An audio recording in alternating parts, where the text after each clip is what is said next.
Alors j'écoute actuellement de temps en temps la radio Ici et Maintenant, fondée par Didier Deplège, et il y avait un débat organisé dans la soirée du dimanche sur Dieu. Qu'est-ce que Dieu? Qu'est-ce que vous pensez de Dieu, etc. Et c'est intéressant parce qu'il y a eu différents avis par téléphone qui ont été donnés par les uns et les autres.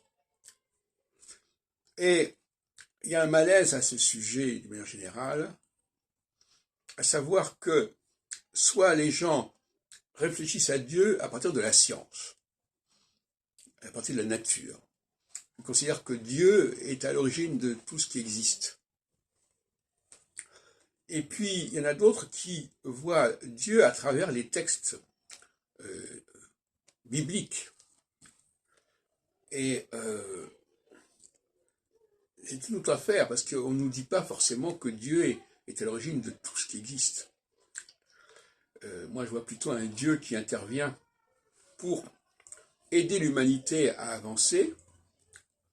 C'est d'ailleurs un rôle que reprend Jésus à sa façon, qu'on le qualifie de sauveur, mais on interprète mal le mot sauveur.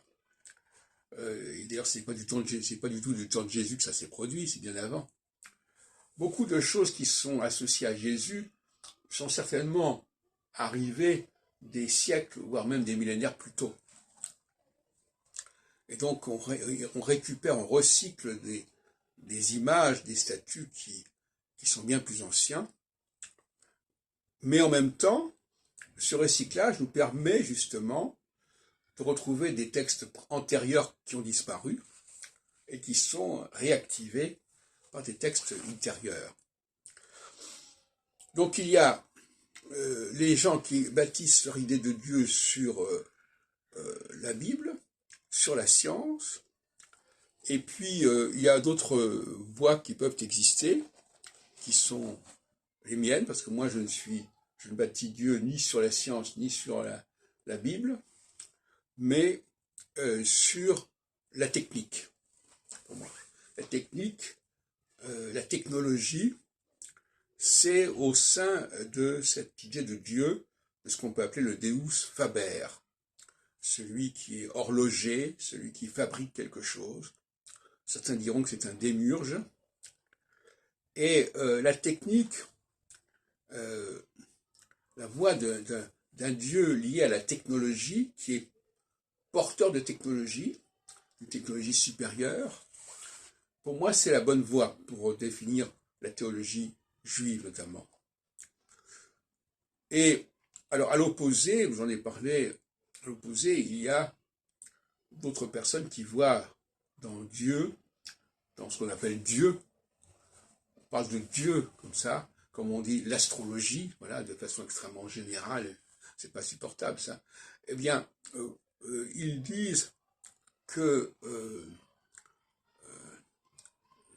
ce Dieu, il vient vers les hommes et qui va s'occuper d'eux. Et c'est là que ça coince, si vous voulez. Parce que l'horloger, lui, une fois qu'il a établi son horloge, il peut partir, il peut s'en aller. Il ne vient pas réparer l'horloge. Et là, nous avons une idée d'un Dieu qui est un Dieu qui intervient constamment, auquel on peut venir constamment s'adresser. J'étais l'autre jour à l'église Sainte-Sœur Rosalie, là, par hasard, à une messe. Constamment, on voit ça, cette idée de la prière. Pour moi, il faut distinguer la prière et la bénédiction. Chez les Juifs, la bracha, c'est la bénédiction. On remercie. Dans le mot juif, il y a l'idée de... C'est la même racine que l'idée de remercier. Toda, Yehuda. Et chez les Juifs, chez les chrétiens, c'est plutôt l'idée de prière. On prie un saint pour avoir ceci ou cela. Et l'opposition entre la tefila, la prière, et la bracha est essentielle.